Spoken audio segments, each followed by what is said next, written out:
Noer. I'm the director of RDI at Exacto Incorporated. And today we're here at the Noer Turfgrass Research and Education Facility in Madison, Wisconsin. This facility is affiliated with UW-Madison's Turfgrass program, as well as the Wisconsin Turfgrass Association. The facility is used by UW-Madison researchers, and it really serves as a place where research and industry can connect and see research in action in the field. This facility is really unique because it holds just about every type of environment you'd ever want to test in turfgrass.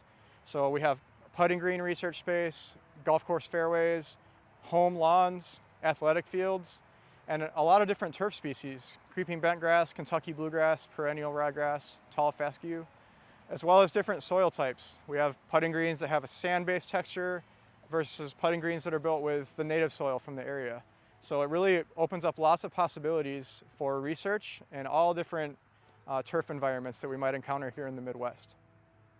Exacto does a lot of research at the Noer Turfgrass facility. One area that we've been working on lately is developing adjuvants for fungicides.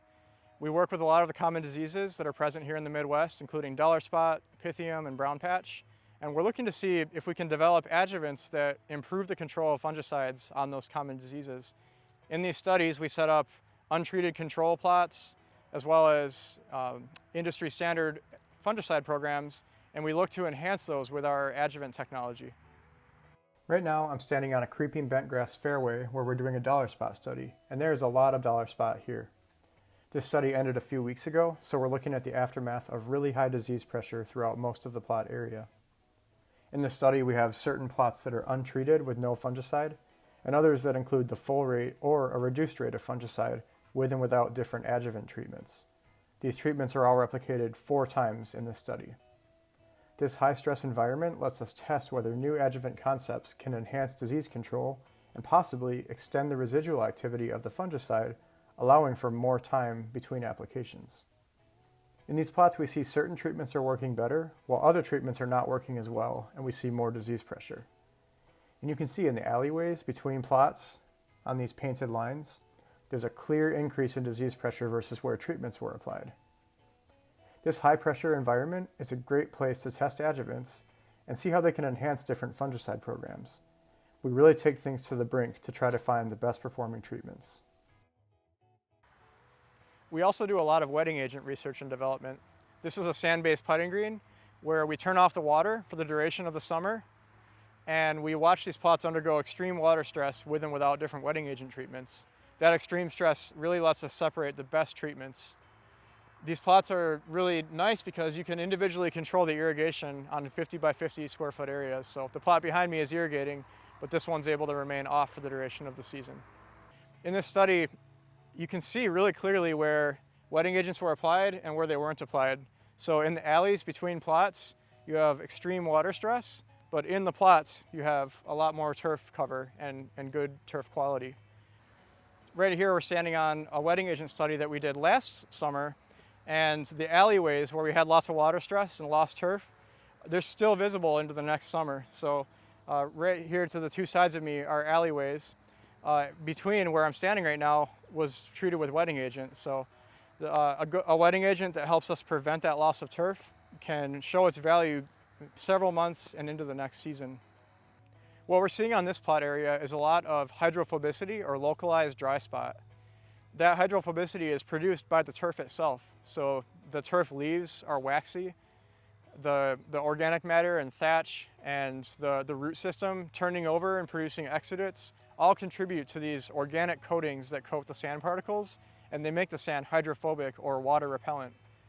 What happens is that certain areas become repellent or hydrophobic, and then adjacent areas right next to it are not like that. And so what happens is those areas that repel water become drier and drier, and the surrounding adjacent areas become wetter and wetter. And you can see that if you take a TDR moisture probe and you measure in one of these dry spots, the moisture content right now is 13%, and right next to it, less than a foot away, it's 23.1%. So imagine trying to manage the irrigation on a putting green where you've got a 10% difference in water content only 1 foot apart. You're going to be challenged to keep these dry areas high enough so that the grass doesn't wilt, but then the areas that are persistently wet are going to become too wet when you water. That results in us having to hand water and spend a lot of labor and time spot treating these dry areas. Wetting agents are a great tool to overcome that localized dry spot and allow you to manage a uniform moisture content in the soil so that you don't have to deal with these localized dry spots. This demonstration shows the value of adding a wetting agent when trying to bring turf back in hydrophobic areas. This dropper contains water only. Watch how the droplet beads up on the turf surface. This dropper contains water plus our wetting agent lateral. Watch how the droplet enters the soil immediately. This soil is hydrophobic, which resulted in localized dry spot and loss of turf. Turf leaves are waxy and they can repel water, so including a wetting agent with any product application can help it get through the turf leaves, thatch, and soil organic matter to its intended target. In this study, we're at the end, so we underwent lots of water stress throughout the summer, and then we started irrigating again to bring all the turf back. And what happens then is, when you're trying to bring this turf back, the well-watered turf that's healthy is now being overwatered. And so we have moss that's popping up. So in some of our best plots that looked the best early in the season, those now are getting moss that is coming in because we're trying to bring everything back with lots of water. So too dry early in the season creates problems later in the season as we try to bring things back. Thank you for watching. If you're not already subscribed, check out our Turf and Ornamental newsletter. And for more information, check out exactoinc.com.